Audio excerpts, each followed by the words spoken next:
Así inicia Es Noticia, Noticia en Profundidad. Un verdadero placer acompañarles. A partir de este momento y en la próxima hora, 3 temas son noticia. Los desplegamos primero a través de titulares para analizarlos posteriormente, profundizar en ellos. Tenemos allí en titulares el primero de ellos es noticia la ONU. Libertad, independencia y justicia para su pueblo oprimido es lo que exige el presidente de Palestina, Mahmoud Abbas, a Israel y apoyo a todo el mundo. En respuesta, el primer ministro de Israel, Benjamín Netanyahu, defendió la ley de Estado-Nación aprobada recientemente. Se dedicó además a atacar a Irán. Analizamos ambos discursos. Segundo tema que es noticia, Venezuela. Analizamos los ecos del discurso del presidente Nicolás Maduro ante la Asamblea Anual de la ONU. En Venezuela, una marcha recorría vías principales por la verdad y la defensa del país. Desde Nueva York, en la cumbre del G77 más China, se impone la solidaridad y el multilateralismo. Tenemos el análisis. Y tercer tema que es noticia, Brasil. La batalla por la presidencia se traslada a las encuestas de intención de voto. En esta recta final de la contienda les presentamos esta radiografía. Aquí en Noticia Casi comienza. Bienvenidos, bienvenidas.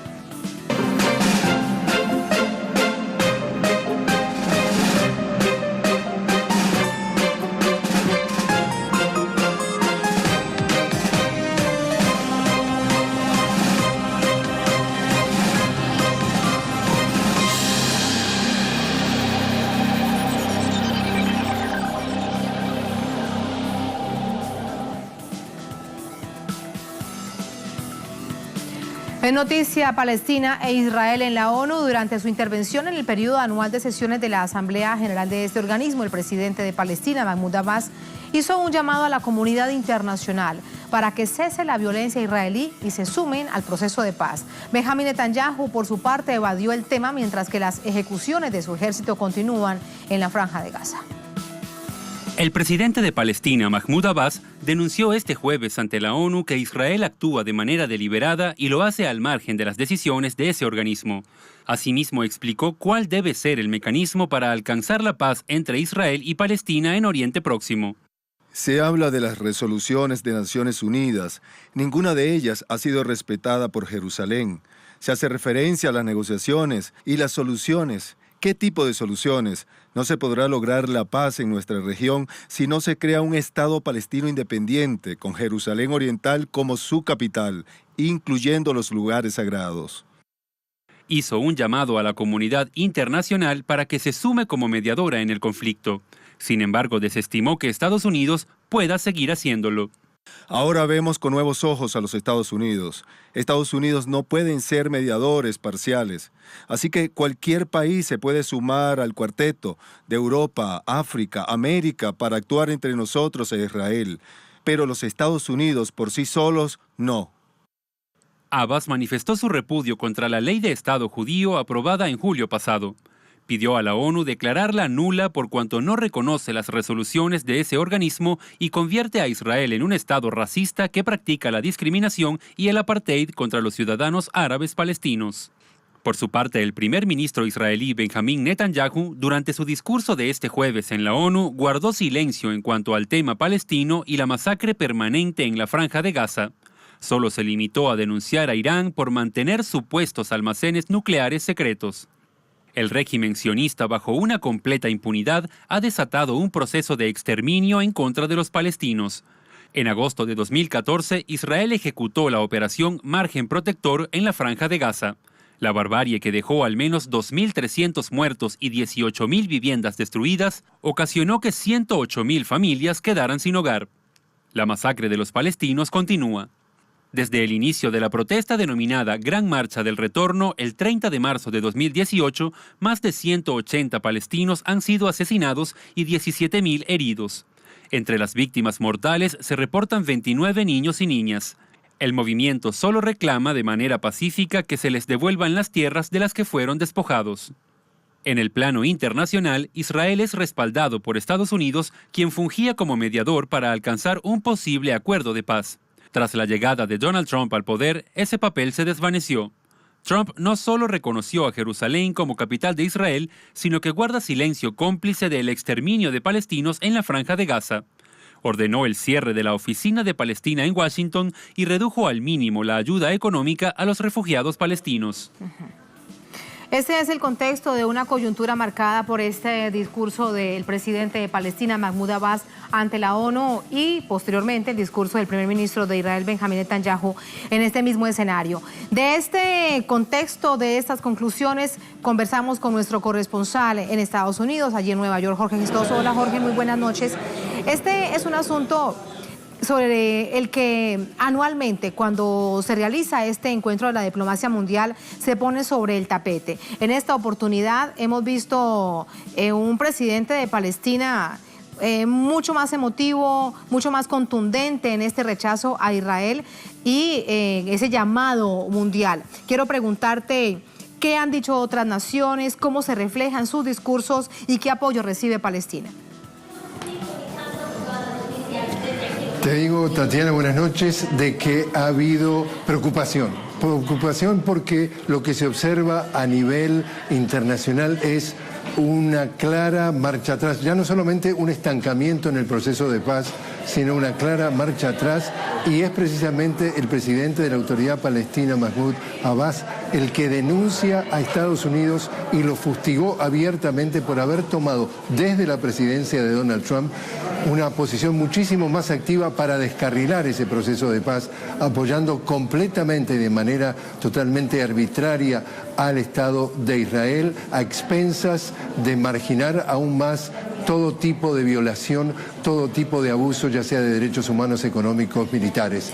Es preocupante para la comunidad internacional que está aquí presente, es preocupante además de que Israel haya decidido, por ejemplo, en el día de hoy, en el discurso que dio el primer ministro Benjamín Netanyahu, apuntar sus cañones hacia Irán y tratar de venderlo a la opinión pública mundial, es decir, tratar de manipular la opinión pública mundial de que ya su preocupación, que era generalmente Palestina y si no Siria, ahora es Irán, porque eso coincide entonces con la agenda del presidente Trump, que respalda a Israel más que nunca. Decía en muchas ocasiones, incluso ya como candidato Trump, decía que Israel era un amigo prácticamente incondicional de los Estados Unidos. Preocupante porque vemos entonces que la institucionalidad de los abusos de los derechos humanos practicados por Israel dentro del territorio palestino se está de alguna forma autorizando, se está permitiendo que eso sucede, y Naciones Unidas, si bien representa la inquietud o la preocupación a nivel mundial, me parece que no vemos, Tatiana, mucho más allá de acciones concretas, como tú decías, el hecho de que acá se haya cerrado la oficina de la Autoridad Palestina, acá digo en Washington, es decir, poco de más de 4 horas de Nueva York, donde estamos, también la ayuda a lo que tiene que ver programas de refugiados, etcétera. Es decir, son claras ideas de que acá, simplemente por una cuestión absolutamente electoral, tomando esa posición, el presidente Trump está asegurándose que su base de votantes sigue firme y sigue leal a él, a expensas del pueblo palestino, a expensas de la paz mundial, a expensas del multilateralismo que se viene a pregonar en esta institución. Y entonces, volviendo entonces a la conclusión, Tatiana, vemos no solamente un proceso de paz congelado y puesto de lado, sino marcha atrás claramente definido por entonces Mahmoud Abbas en el día de hoy. Jorge, del presidente Mahmoud Abbas, él decía que Estados Unidos no puede ser un mediador porque de hecho es un mediador parcial. Llamaba a que fuesen de otras naciones, decía de América, de África, de Europa, pero debe haber otras naciones. ¿Hay alguna reacción con respecto a ello? ¿Alguna nación que haya dicho yo podría ser un mediador en un momento tan complejo para el pueblo palestino? Hasta ahora que nosotros estemos por lo menos al tanto, desde que pasaron los 2 discursos, no hemos visto una declaración formal.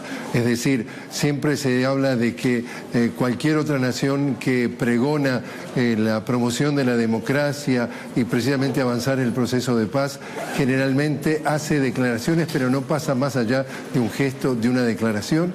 Por tanto, no hemos visto que se haya podido dar un nuevo paso, un nuevo capítulo, una nueva etapa en este proceso, sino simplemente las declaraciones esta mañana de cada una de las 2 autoridades, precisamente con polos opuestos. totalmente opuestos. Y con respecto a ese polo opuesto, en el discurso de una hora después del primer ministro de Israel, de Benjamín Netanyahu, donde presentaba pruebas, hemos visto a través de medios locales, donde supuestas pruebas de la presencia de una instalación nuclear del gobierno iraní. Hay medios locales que ya lo han titulado como todo un show mediático. ¿Qué se dijo allí en Naciones Unidas?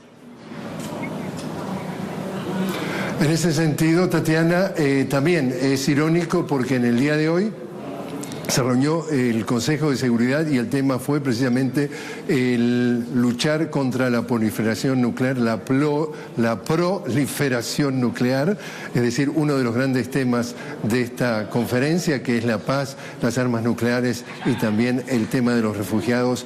Y a pesar de que se habla de eso, es absolutamente irónico que también hay un doble discurso. Es decir, por ejemplo, en el caso de Israel, estamos hablando de que un Benjamín Netanyahu se quiere meter con el tema del supuesto desarrollo de armas nucleares, supuesto, como sabes que la matriz comunicacional apunta ahí, supuesto desarrollo de armas nucleares o... Por supuesto quieren enlodar y no nos prestamos también para repetir las mismas palabras, mientras que Israel no admite públicamente que tiene el arsenal nuclear ni cuánto es el arsenal nuclear. Es decir, el tema quedó también absolutamente en la nebulosa entonces, Tatiana. Claro, queda entonces así para el titular mediático, para despedirte, la agenda de mañana. ¿Qué se espera de plato fuerte, Jorge? El plato se nos está quedando vacío, Tatiana. Ay, caramba, no me digas eso. Ya muchos de los... Vamos a tener que pedir más comida, me parece. No, es decir, los grandes temas y los grandes protagonistas ya se están regresando a sus hogares. Sí, un poco el tema ese, como te decía, desarme, paz, refugiados, y ya los protagonistas son quizás... menos conocidos, no digamos que menos importantes porque son absolutamente, todo el mundo es igual de importante, pero quizás los protagonistas que hacen más titulares ya se han alejado un poco del foro y siguen esos temas de fondo, pero no necesariamente avanzando con ningún tema nuevo. Gracias, Jorge. Pendientes en todo caso de la próxima jornada a través de ti, el equipo periodístico allí en Nueva York. Buenas noches. Buenas noches a ti también. Buenas noches. Vamos de regreso a la mesa para compartir información a manera de síntesis del discurso del presidente de Palestina, Mahmoud Abbas. Miren el titular: Palestina en la ONU, lograremos un Estado independiente con la paz. Eso es lo más importante, lo ha resaltado durante su discurso.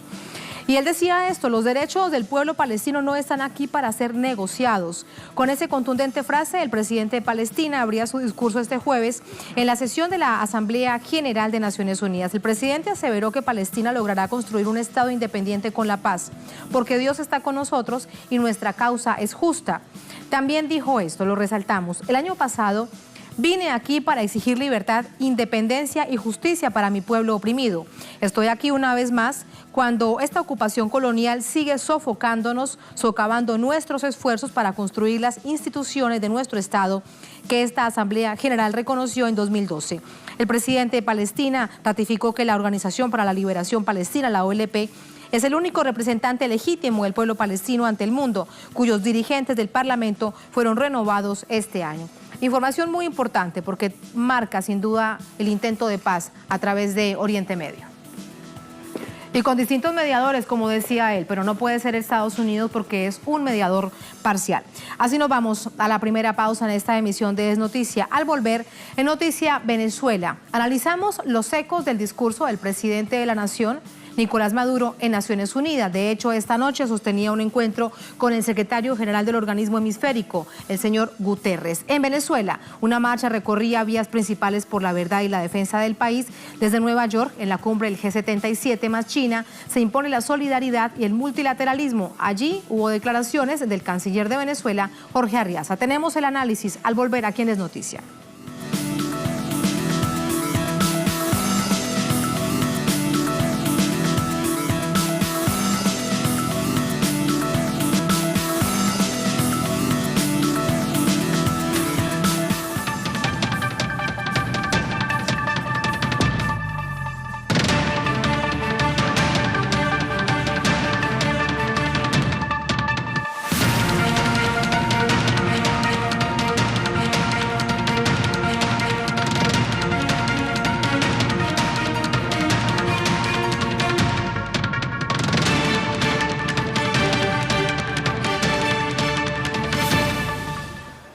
En Noticia Venezuela, la participación del presidente de esta nación, Nicolás Maduro, en la Asamblea General de Naciones Unidas desmonta años de campaña internacional de desprestigio y revela ante el mundo el verdadero perfil político de la revolución bolivariana. Tenemos detalles.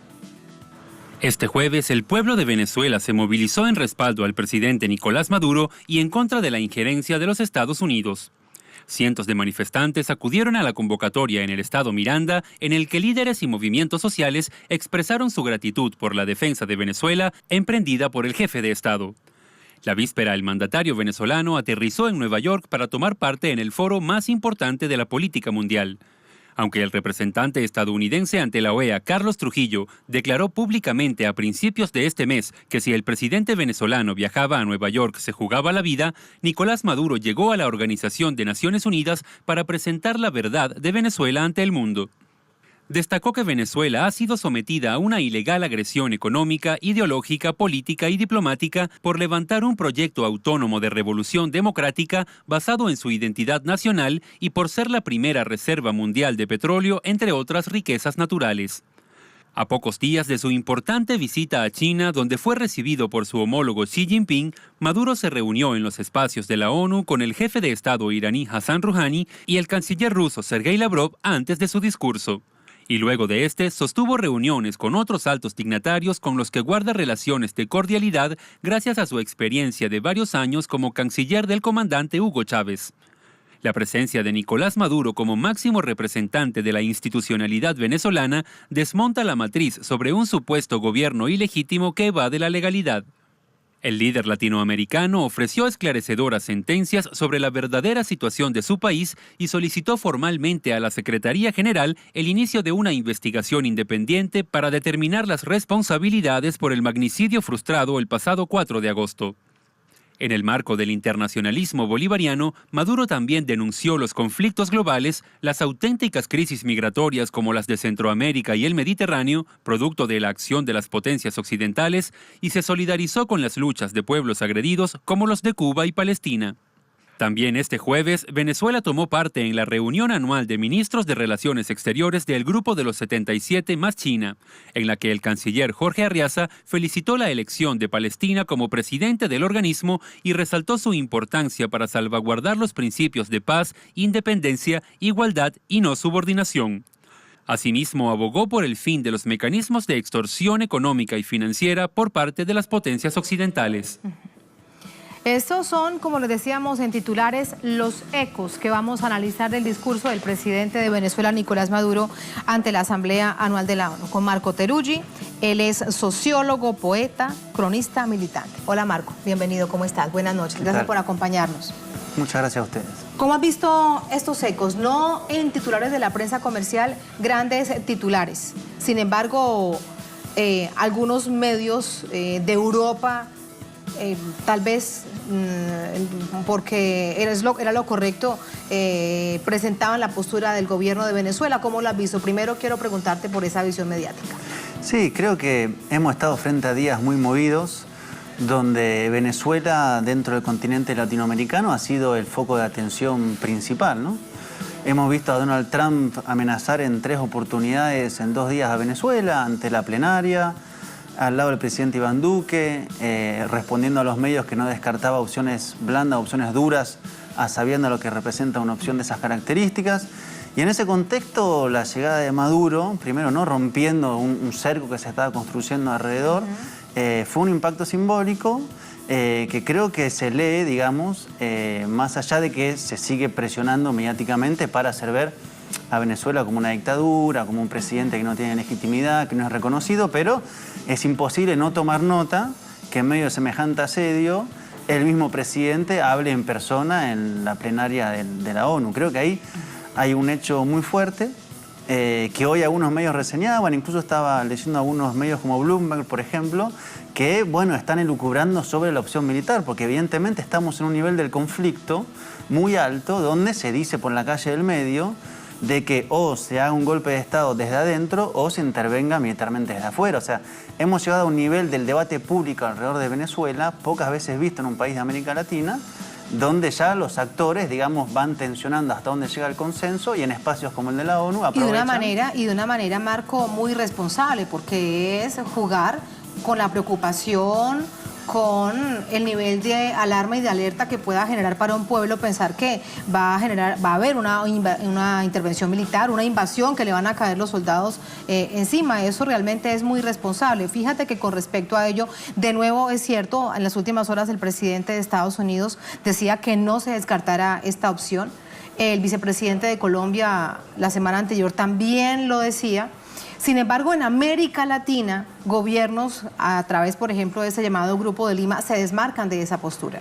Sí, incluso algunos de los gobiernos que están promocionando ahora de llevar a la Corte Penal Internacional al presidente Maduro, públicamente dicen que no están de acuerdo con la intervención internacional. Por ejemplo, el caso de Mauricio Macri, el presidente de Argentina, que públicamente dice que esa no es la salida, igual que el presidente de Chile, igual que mismo Iván Duque, que dice que no tiene posiciones belicistas. Es decir, públicamente hay un gran consenso acerca de profundizar los ataques económicos, los ataques diplomáticos. Sobre eso hay un acuerdo transversalizado que todos avanzan. Ahora, sobre la posibilidad de una intervención militar recubierta bajo forma humanitaria como la que deben presentar, hay tensiones. En Estados Unidos, en Colombia, evidentemente donde hay diferentes voceros que plantean líneas de acción encontradas, y en el resto de los países que conforman el Grupo de Lima, públicamente hay una posición de descartar la salida militar. Ahora, eso puede ser una coartada porque no hay consenso en el continente, efectivamente no lo hay. Es difícil plantear en América Latina que va a haber una intervención internacional armada y que eso va a traer la paz a un país. Digamos, conociendo nuestra historia, los golpes de Estado, etcétera, etcétera, no es un consenso como sí podría haber en Europa. Ahora, ¿eso quiere decir que no estén trabajando? Colombia, con más de 50 años de un conflicto armado interno del que no logra salir. Sí, Colombia que no firmó el documento del Grupo de Lima que se opuso a las declaraciones de Almagro. Colombia que el embajador de Estados Unidos afirmó que estaba recibiendo 60 millones de dólares de la USAID para hacer frente al tema Venezuela. Colombia cuyo embajador dice que todas las opciones están sobre la mesa. Digamos, Colombia es el gran espacio a través del cual se juega en términos territoriales la posibilidad de esa avanzada. Ahora, eso implica unos riesgos muy fuertes. Iván Duque agregó 3 billones de pesos al presupuesto militar para el 2019. Es decir, ahí se está conformando, pero otra vez, públicamente, no pueden decir que lo están haciendo. Ahora, eso no quiere decir que haya un doble juego. Una cosa es lo público, la medición de consenso, intentar convencer a la opinión pública de una necesidad. Otra cosa es, bueno, ir trabajándolo. De hecho, construyendo un escenario donde van, como en un ajedrez, posicionando las fichas. Claro, y en ese posicionamiento de fichas, el presidente en las últimas horas y el canciller se reunía con gran cantidad de líderes mundiales. ¿Esto qué mensaje se envía? Primero creo que es importante situar el conflicto venezolano, que ya lo que se resuelva dentro de Venezuela con la oposición es muy pequeño, ¿no? Estamos frente a una derecha totalmente, diría yo, devastada en términos políticos, fruto de sus errores, y la resolución y donde pasan los hilos centrales están en el frente internacional. Por eso que se esté en ese espacio, luego de la visita a China, hablando con el canciller de Rusia, digamos, desplegando política internacional. En la cumbre del G77... ofreciéndole a Trump la posibilidad de negociar, o sea, ofreciéndose como siendo atacado, pero con una puerta abierta para un diálogo y un encuentro. Yo creo que pone a Venezuela en un lugar muy interesante, con iniciativa, digo, en un momento donde se venían todas de frente, y intenta resolverse en el espacio donde realmente se está debatiendo los futuros del conflicto en Venezuela. Hay el asunto nodal, el asunto central de la visita del presidente Maduro a Naciones Unidas. Haber contado esta verdad, esta realidad, esta situación, si algunos otros se ponen en sus zapatos dirán, bueno, eso nos puede pasar también. Y lo pensaría al revés incluso. ¿Qué hubiera pasado si no hubiera ido Nicolás Maduro? Bueno, ¿qué dirían los titulares? Nicolás Maduro se acobardó, no fue, no se presentó, está asediado por el Tribunal Supremo de Justicia que presentan como ilegal cuando es ilegal. Digamos, lo hubieran presentado como un presidente que no puede salir de su país producto de las sanciones internacionales. Bueno, lo que vimos es que se subió a un avión, se bajó, avanzó, se subió a una tribuna y habló. Y ahí en ese mismo acto hay una serie de construcciones que se vienen abajo, ¿no? Esto de que el Tribunal Supremo de Justicia ilegal en Colombia le declaró con alerta de búsqueda, que lo declaran culpable, la Corte Penal Internacional. O sea, hay una serie de anuncios que se dan Esto de la Corte públicamente. Penal Internacional no es nada coincidente, debemos verlo como parte del paquete estratégico de ataque al país, porque se da justo en la semana de la Asamblea Anual de Naciones Unidas, el titular de la carta que se envía para que la Corte, la CPI, investigue al presidente Maduro. Sí, es parte del consenso, como decía antes, de avanzar sobre lo diplomático y lo económico. Esas son las principales líneas. Y yo creo que están intentando siempre una construcción de que Venezuela es un Estado fallido, es una dictadura y que es necesaria una intervención humanitaria. Ese es como, si se quiere, el meollo del asunto que quieren instalar en los imaginarios, de que es necesario que alguien desde afuera intervenga. Y para eso un elemento como la Corte Penal Internacional, que dictaminaría en el caso que pudieran hacerlo, de que Maduro incurrió en hechos de lesa humanidad, en delitos de lesa humanidad, sería un argumento más para eso. Sigue siendo parte de la construcción de la posible intervención presentada bajo forma humanitaria. Ahora, insisto, una cosa es anunciar, una cosa es preparar, y otra cosa que creo yo está haciendo el gobierno venezolano es desactivar el ataque, digamos. Antes que hacer frente a lo que venga, lo mejor es ir desandándolo antes de que estalle. Por supuesto. La reunión de esta noche del presidente Maduro con Antonio Guterres, uno de los temas que planteaba el propio presidente la víspera en su discurso es solicitar una investigación independiente a Naciones Unidas. ¿Qué crees que pasan cuando se dan este tipo de escenarios por parte de Naciones Unidas? Creo que hemos visto que Naciones Unidas es un espacio que debería ser de la democracia multiglobal, un espacio donde haya cierta honestidad política, y vemos que es un espacio claramente direccionado por los principales poderes dirigidos por Estados Unidos y sus aliados. Uno sabe eso. Ahora, yo creo que es interesante ir a tensionar ese espacio, pedirle a la ONU que sea una ONU, como hace el presidente de Palestina, pedirle a la ONU que, sabiendo que el Estado de Israel no reconoce lo que dicta la ONU, igual ir ahí a exigir y pedir y estar en ese espacio aspirando a construir ese mundo. Yo creo que si uno ve la diplomacia exterior venezolana, ha sido una línea muy consecuente para intentar justamente crear un mundo multipolar, rompiendo con el unilateralismo en este momento encarnado así descarnadamente por Donald Trump. Bueno, pedir a la ONU que actúe, invitarla a que sea parte, creo que es parte de esa construcción y es no quedarse aislado. Cuando el mundo dirigido por Estados Unidos quiere aislar a Venezuela, Venezuela sale, se presenta, da la cara, pide incluso a que sean parte para investigar hechos y situaciones, digo, tan dramáticas como las que estamos viviendo, un bloqueo económico, un intento de asesinato del presidente, digo, no son cosas menores. Lo que pasa es que hay tantos episodios en Venezuela que uno va pasando rápidamente a la hoja porque enfrenta a uno nuevo. Ahora, si uno hace un recuento de los últimos y episodios además, acontecimientos, Marco, que la prensa mundial no le da la atención, ya entendemos por qué, pero uno no se quiere ni imaginar si esto le hubiese sucedido al presidente de los Estados Unidos, un intento de magnicidio.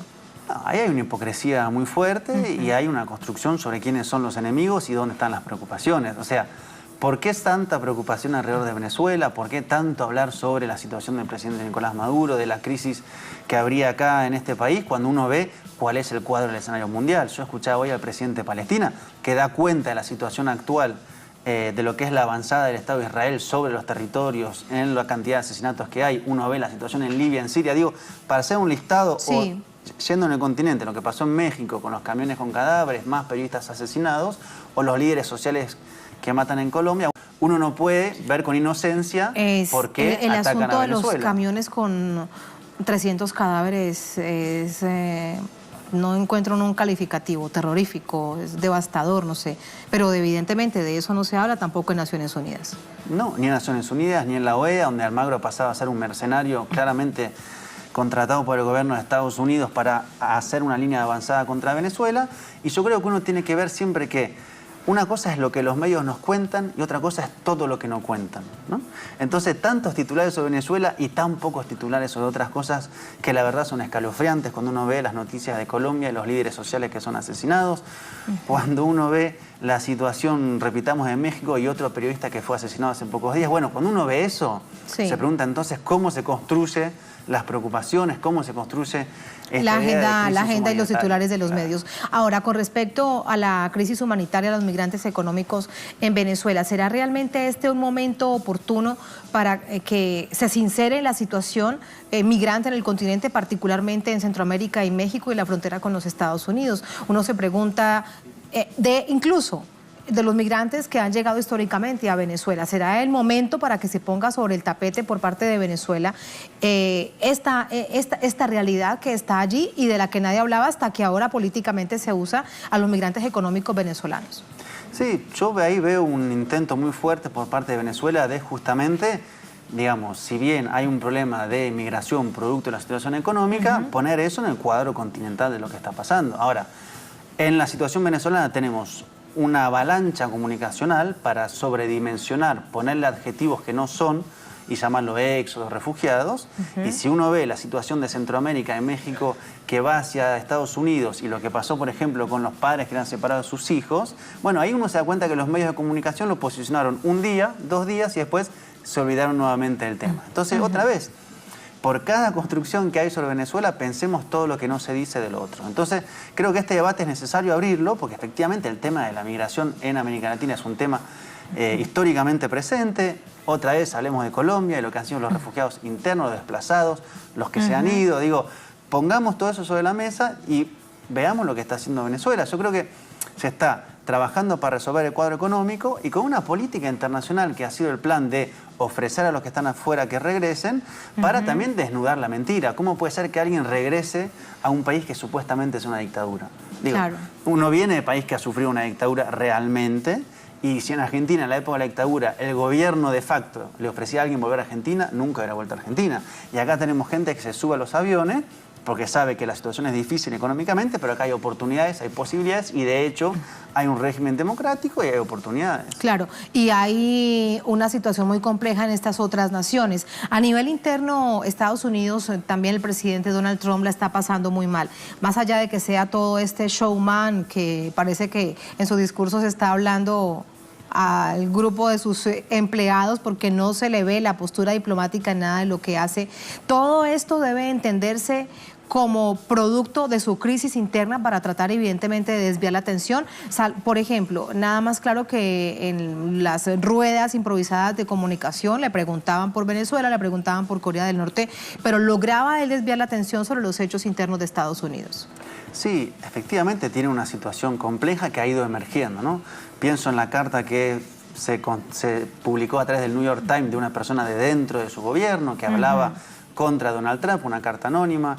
Pienso en los 2 artículos también del New York Times desnudando, digamos, lo que era la conversación de la administración de Trump con los sectores golpistas venezolanos, las próximas elecciones.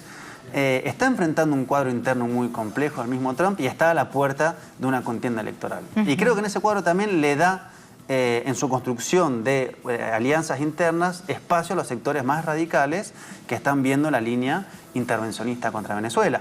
En estos días se está debatiendo en el Congreso otra ley para hacer frente a lo que llaman en la situación en Venezuela, donde otra vez se habla de 40 millones de dólares y están planteando una serie de acciones, ¿no? Y eso es el sector encabezado por Marco Rubio, una cantidad de senadores republicanos y en este caso también demócratas, donde yo creo que Donald Trump está intentando por ese lado contener, darle rienda suelta para construir un marco de contención interno. Está inmerso en una disputa que es cada vez más visible, que efectivamente es complejo a lo interno y a lo internacional. Claro. Y a nivel interno, con estas reflexiones, quiero finalizar este repaso que hemos hecho porque había que hablar realmente de cada uno de los países para entender por qué la agresión permanente hacia Venezuela.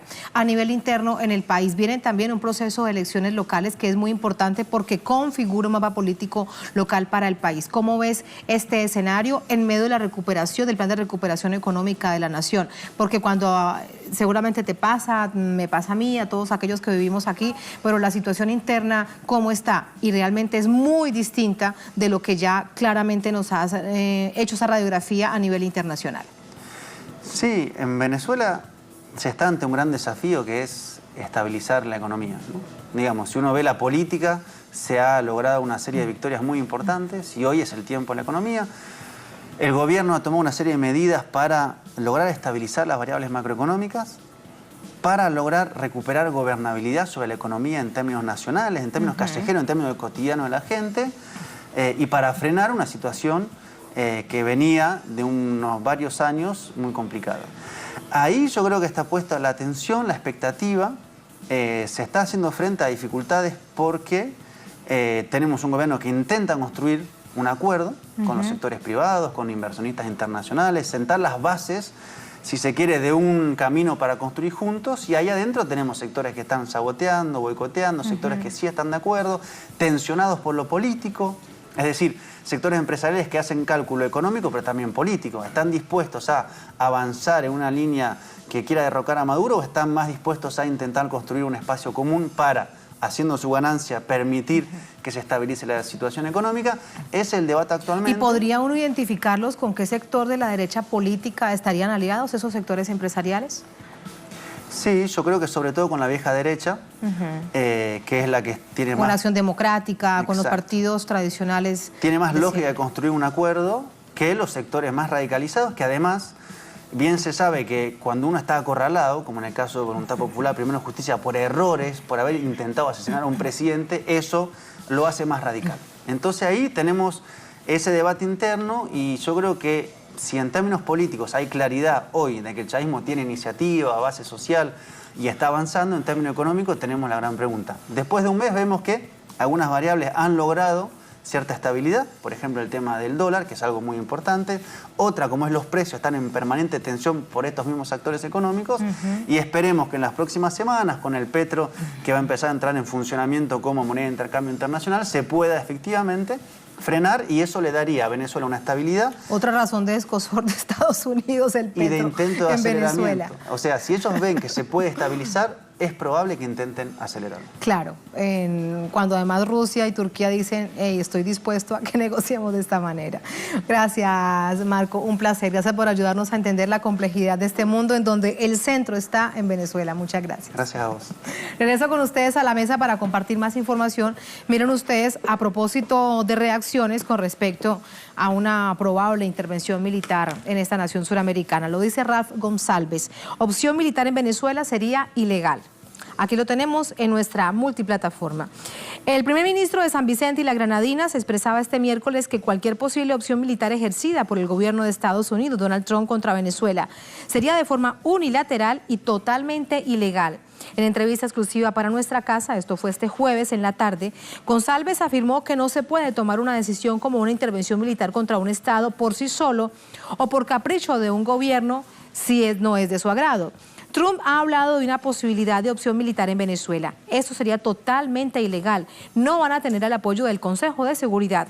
Y si hacen algo, tendrá que ser de manera unilateral e ilegal, aseveró el primer ministro.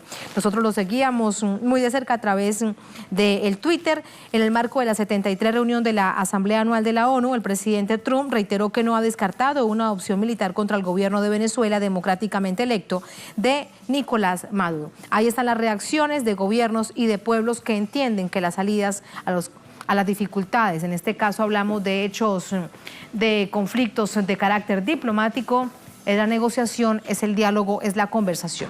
Así nos vamos a la segunda pausa en esta emisión de Es Noticia. Al volver, Es Noticia Brasil.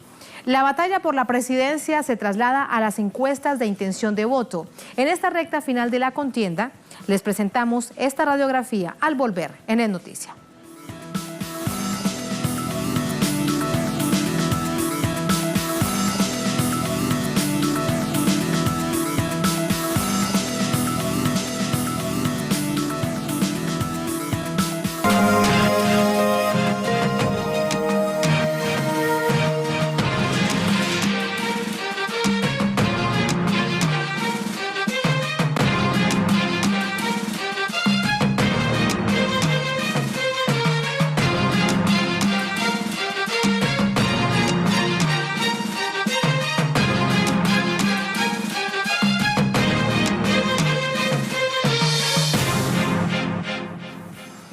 En Noticia Brasil, a 10 días de la contienda electoral se agudiza la batalla por la presidencia. La más reciente encuesta del Instituto Brasileño de Opinión Pública, IBOPE, refleja que se detuvo el crecimiento de Jair Bolsonaro y de Fernando Haddad y continúa la polarización política. Tenemos detalles a continuación.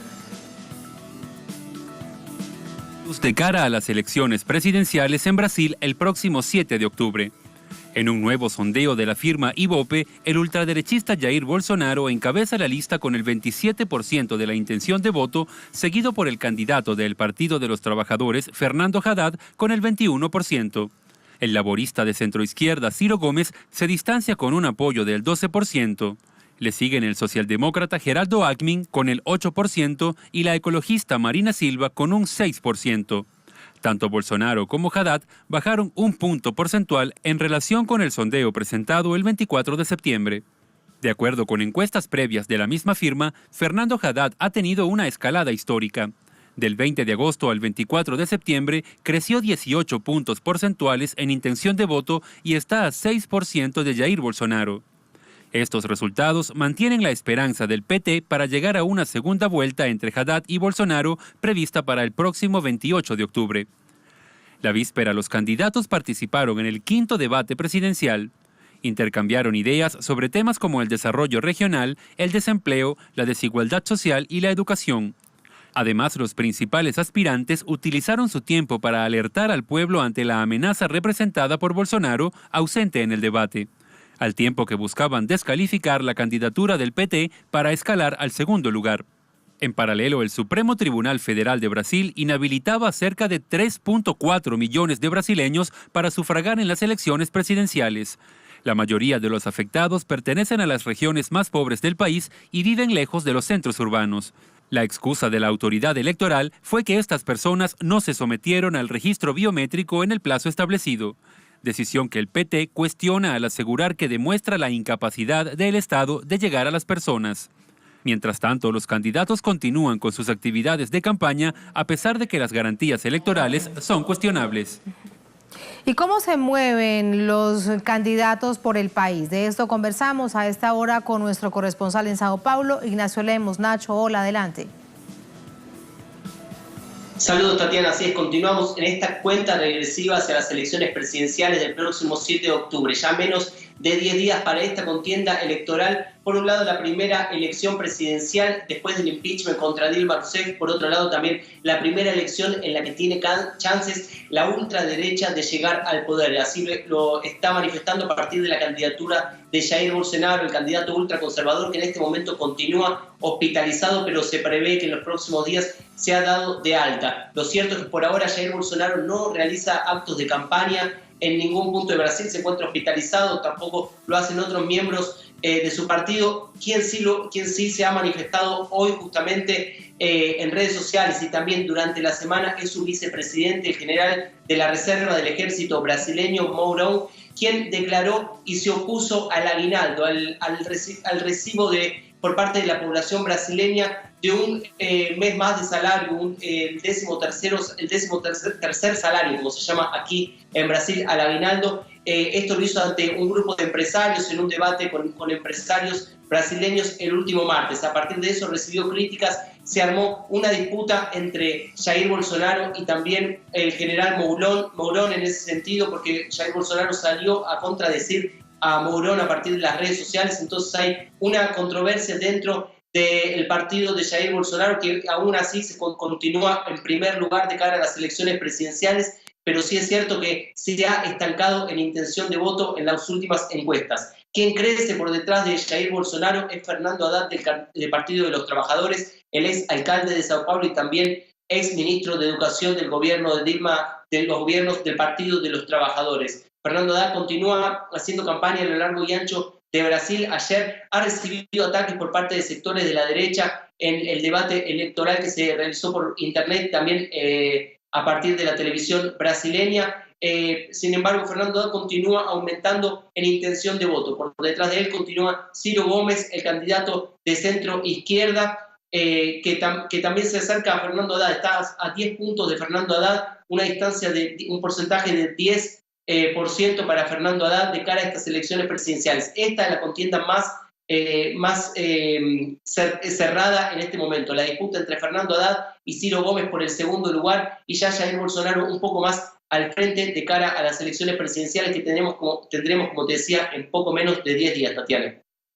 Gracias, Nacho. Ese es el panorama político electoral en este momento. Gracias, Nacho. Vamos con el análisis. Como lo dice Ignacio de Sao Paulo, una contienda muy, muy cerrada, por lo menos hasta ahora, en lo que marcan las encuestas, como esta de Ibope. Tenemos el análisis. Nos acompaña Beto Almeida, analista político, presidente de la televisora Ciudad Libre de Brasilia. Nos acompaña desde su capital, desde Brasilia. Hola, Beto. Buenas noches. ¿Cómo estás? Muy buenas noches, Tatiana. Buenas noches a los televidentes de Telesur. Gracias por invitarme. Gracias a ti. Quiero preguntarte primero tu evaluación acerca del debate de la víspera. Parece que iban todos contra Fernando Haddad. Parece que saben que es el gran peligro que representa para la derecha la figura en este momento de Fernando Haddad. Sí, este debate ha comprobado una vez más el acerto de la estrategia política de Lula.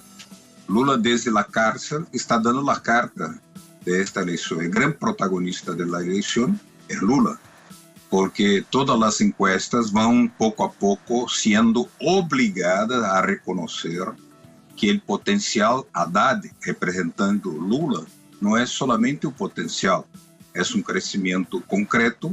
En este debate se reveló una vez más la facilidad que tiene Haddad de diferenciarse de los otros candidatos, algunos incluso algunos conservadores que tienen que reivindicar y hacer propuestas que ya fueron hechas realidad en los gobiernos de Lula y de Dilma.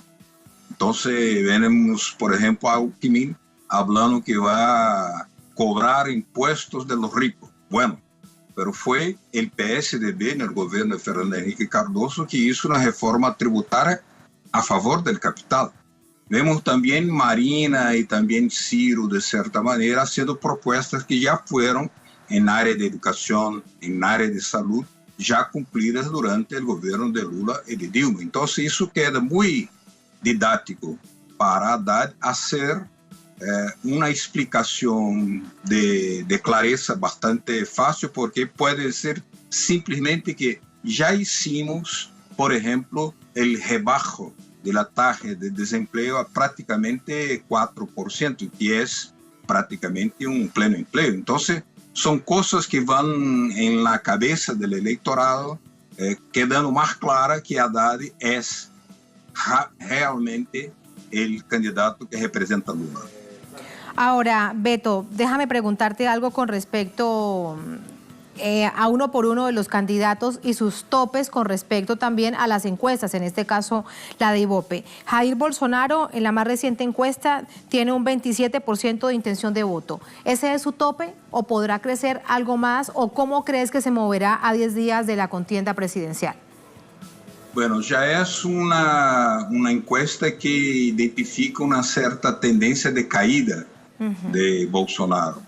Primero porque su rechazo junto al electorado es el mayor posible. El hombre que tiene el mayor rechazo, y esto está creciendo bastante porque el próximo sábado habrá una gigantesca movilización de mujeres nacional e internacionalmente contra las características machistas, homofóbicas y bastante fascistas de Bolsonaro. Será una campaña de las mujeres, internacionalmente hablando. Eso deberá aumentar, sobre todo, el rechazo contra Bolsonaro, hasta porque el 51% de las mujeres todavía no han decidido en quién votar. Eso dicen las encuestas. Pero al mismo tiempo la campaña electoral en Brasil tiene una característica que es la absoluta anormalidad. Primero porque el golpe no fue totalmente derrotado, pero el golpe no pudo impedir que se cumpliera el calendario electoral, porque llegóse a cogitar que las elecciones fueran canceladas, no fueron realizadas ahora, pero el golpe no tuvo una unidad interna para impedir la elección. Pudieron prender Lula, que es realmente una victoria parcial del golpe, porque Lula ya resolvería en la primera vuelta esta contienda electoral, pero prendieron Lula, pero al mismo tiempo Lula, con el partido, con su candidatura, con su prestigio enorme, su popularidad, impone en el debate electoral un tema, un factor que es absolutamente preponderante. Se llama la nostalgia del gobierno Lula. Y por eso él va siendo el gran protagonista de esa contienda electoral. Entonces las encuestas van presentando incluso a Bolsonaro con una tendencia de caída porque registra que él no tiene condiciones en la segunda vuelta de vencer a ninguno de los candidatos que contra él podrían, en hipótesis, lanzarse en esta segunda vuelta. Sí. Ahora, y Fernando Haddad tiene hasta este momento el 21%, ha crecido de manera permanente en las encuestas. Durante esta última vemos que allí ha quedado. ¿Qué se necesita para que crezca aún más y haya más tranquilidad o más nivel de confianza de cara al 7 de octubre? Más gente en la calle. Las masas tienen que estar en la calle. Y eso que se propone hacer tanto el PT como el PCdoB, como también las centrales sindicales, movimientos sociales, que todos apoyan a Haddad. Entonces, lo que hubo una cierta duda de cómo sería la estrategia de Lula, y eso fue confundido bastante por el papel de los medios, y querían confundir exactamente el electorado. Ahora ya está muy claro, y la rapidez con que la candidatura Haddad va se elevando, incluso reconocidamente por todas las encuestas que son hechas, hay un diferencial, porque apenas un instituto de encuesta hace la pregunta, la entrevista, poniendo a Haddad como el candidato de Lula. Eso es un diferencial tremendo, porque para mucha gente Lula simplesmente no iría participar, pero no se explica nada, dice que apenas que está preso, pero no se dice que Lula ha organizado desde la cárcel, por donde está preso injustamente, sin pruebas contra él, ha organizado una estrategia, que es una estrategia incluso que debe buscar ampliar el apoyo electoral para la segunda vuelta, porque no basta que Haddad venza, tiene también que construir condiciones de tomar la posesión, porque, ojo, el golpe no ha sido totalmente derrotado en Brasil en esta altura. Y ahí la anormalidad de este proceso de elecciones presidenciales. Me queda preguntarte algo que es muy importante, que vemos reflejado en medios de comunicación, que no aparecía, pero en los últimos días sí. Ciro Gómez, un candidato que lo ubican de centro izquierda, un poco más conocido, dicen algunos, que Fernando Haddad por su trayectoria política, con un 12% en esta encuesta de Ibope. ¿Cómo ves este papel de Ciro Gómez y la posibilidad real que de cara a una segunda vuelta se una con Fernando Haddad? Yo creo que es totalmente posible porque su partido, el PDT, siempre fue un muy buen aliado del PT. Y no creo que Ciro Gómez, con su responsabilidad, con su maturidad, con su experiencia, tenga dudas en la segunda vuelta de estar unido a la candidatura de Lula. Incluso porque fue ministro de Lula, siempre estuvo junto con Lula. Es claro que no hubo una concordancia, digamos, un acuerdo para que él fuera el candidato de Lula, pero Lula lo invitó a que fuera su vicepresidente. Entonces indica la buena relación que tiene Lula y Ciro Gómez. Entonces no tengo mucha duda. Lo que sí tengo mucha preocupación, y eso los medios de comunicación no lo dicen de ninguna manera, es que la ley que obligaba el voto impreso en la urna electrónica, como se hace en Venezuela, por ejemplo, para dar seguridad al elector de quién votó y quién ha sido consignado su voto, acá esta ley fue derrubada por la Procuraduría General de la República y fue aceptada por el Supremo Tribunal Federal. Lo que queda entonces una urna electrónica sin capacidad de auditaje, lo que es prácticamente una inseguridad tremenda, ¿no? O sea, Brasil venía apoyando e implantando gradualmente el voto impreso en la urna electrónica y repentinamente se derruba toda la ley del voto electrónico. Entonces eso crea una inseguridad muy grande, como ya está expreso que estamos haciendo una elección dentro de un proceso de golpe. En lo político, en lo social, en lo económico, hay medidas contra Brasil, contra el patrimonio público, contra los derechos de los trabajadores, contra la democracia, impedindo y prendiendo el principal líder popular, que es Lula, por qué el gran capital, o sea, los sectores golpistas, haberían de no hacer ninguna medida espectacular y obscura, subterránea, ¿no?, en la propia hora de la votación. Todo es peligroso porque hay todavía un golpe que no fue plenamente derrotado en Brasil. Gracias, Beto. Sobre este último asunto vamos a estar muy pendientes. Lo teníamos reflejado a través de nuestra página web, de nuestra multiplataforma. Se hablaba de un tope de 3.400.000 personas, pero hay que esperar si esto realmente continúa y lo analizaremos oportunamente. Gracias, Beto. Buenas noches. Muchas gracias, buenas noches, buen trabajo, Tatiana. Muchísimas Chao. gracias. Gracias también a ustedes por habernos acompañado, por preferirnos siempre en ese análisis de coyuntura que les ofrecemos aquí en Noticia de Telesur. Vamos a finalizar esta jornada, este programa, con un asunto al que también le hemos hecho permanente seguimiento. Dolor de los padres de los desaparecidos de Ayotzinapa en México, un asunto que le ha dado la vuelta a América Latina y al mundo y aún no se sabe nada. ¿Qué pasará con el próximo gobierno? Bueno, ahí está la incertidumbre y la gran expectativa. Con eso lo dejamos. Hasta mañana.